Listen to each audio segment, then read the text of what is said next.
I've started doing initial stripping.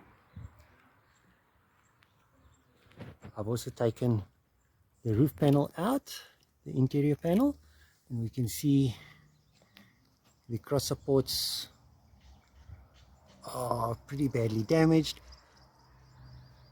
I have initially pushed most of the dents out of the roof panel, although it still needs some serious panel beating.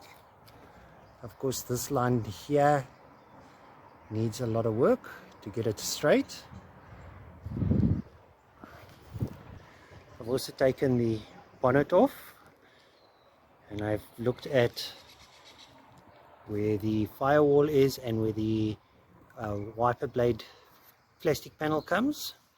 So that has definitely been pushed out, and as we can see here, one of the brackets for the wiper motor is broken off because of the way that this plate here was pulled forward. Although that's a minor problem, not too difficult to fix. Oh. And then of course I've done a little bit of panel beating on this panel, just temporary, although we will be replacing this panel.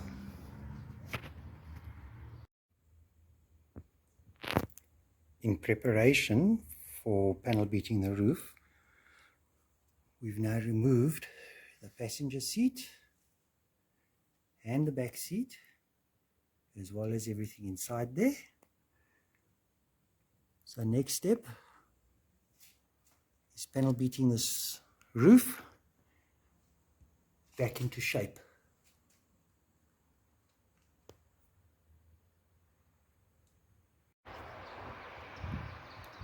So some good news. We've just taken delivery of a new windscreen for the Tiida. So now with the windscreen, we can use that for measurements to make sure we get that corner back in shape.